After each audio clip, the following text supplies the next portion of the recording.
You ever said to your neurosurgeon, "Sir, I want to be a doctor who does surgery like you"? And the neurosurgeon says,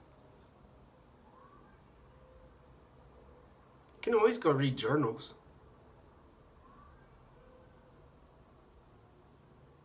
After asking him about the library at the University of Washington, have you ever got treatment for a brain tumor like chordoma and sat down with an endocrinologist? And the endocrinologist says to you,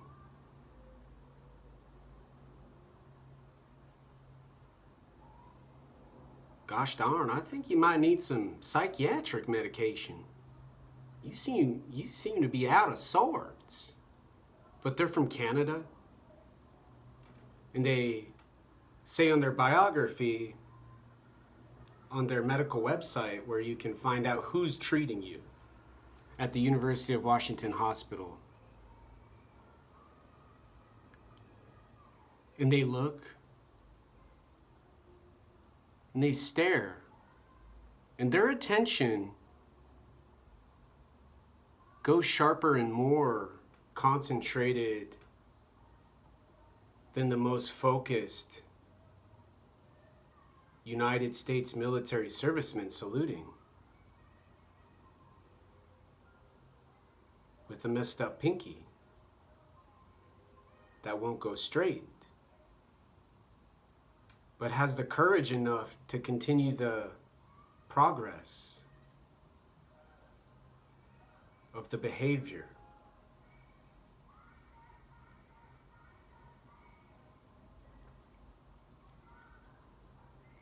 And then sat with the nurse practitioner who works with the neurosurgeon who did brain surgery,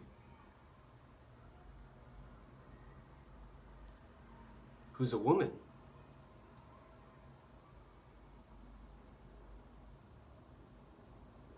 And has a soft gaze with an unusual reflection. And not argued, and not yelled, but simply said, "What's happening with your office doesn't make any sense. A lot like, I guess, most of my life right now. But I tried my best anyway." And then was told the results of their visit, sent out the door, given some notes about psychology and psychiatry and, I guess, neuroendocrinological psychiatry. But to have the hormones and the attention and the awareness so interconnected like a brain,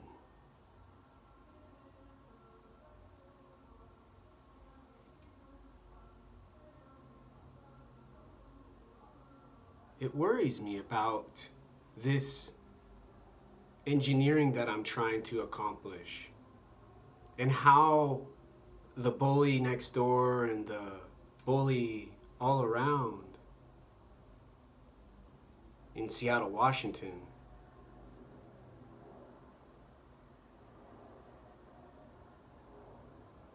buy their drugs from a drug dealer who has the same device the person using the service from Blue Circle Technology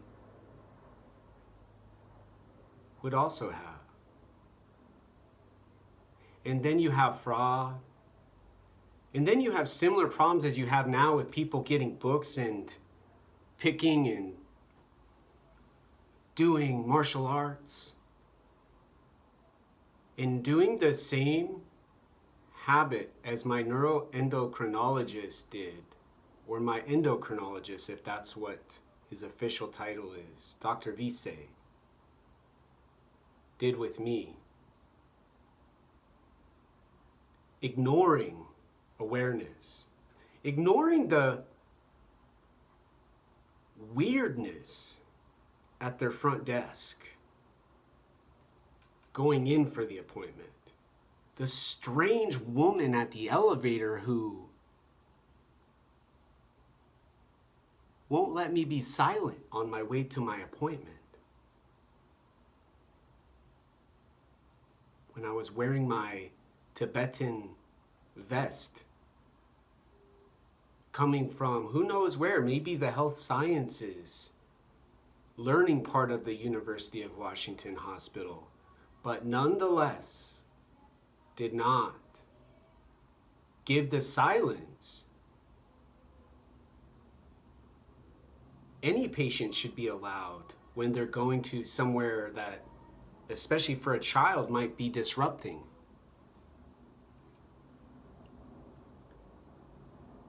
And so the struggle continues here in this part of the world. I'm told to shut up, called a bitch, called suicidal and dangerous. And most notably said to shut up. Even at the hospital emergency room.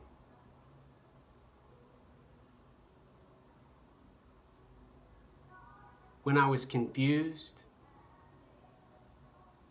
misdirected from the man downstairs in this building, entering my residence, doing stuff, looking everywhere, as if I just tried to kill myself or I just hurt somebody. And never got permission to go in, never did any courtesy other than what his hands did. And they went in here, and then I went over there, and then I sat next to a younger man and his friend or girlfriend or acquaintance with him. And couldn't even talk about fish in a tank in the movie Finding Nemo. And then had my belongings thrown out the front door of the emergency room. Had this finger not get stitched up or helped. Tried going to Harborview later, but decided it was actually safer to go home and care for it on my own because Harborview was jam-packed. And I would have had to stay there through the night and maybe even slept there because I don't have a car and I don't have money for an Uber and I don't have any idea how late the buses ever run. I don't go out at night because it's like the helicopter flying by. Not always the best choice to make.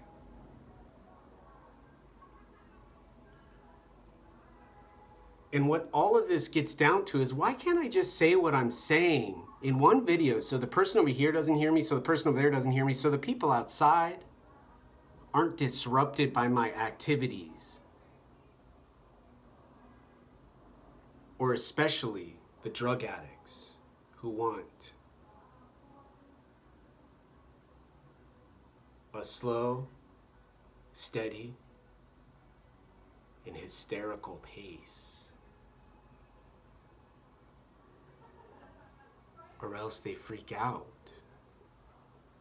And once in a while even attack and assault and worse. In the Blue Circle technology part of this part of Have You Ever has to do with my interaction on the video, my face going forward, the AI involved, the algorithm for the patient and possibly their family. And what my attention and what my awareness and what can be abused by people who want to get high and jibby-jubby, or whatever word used for what they do with their pleasure and their rewards and their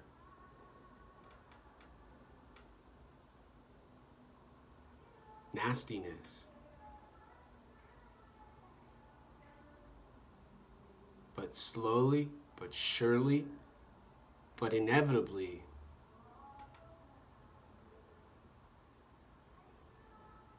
engineering, hard work, and hands make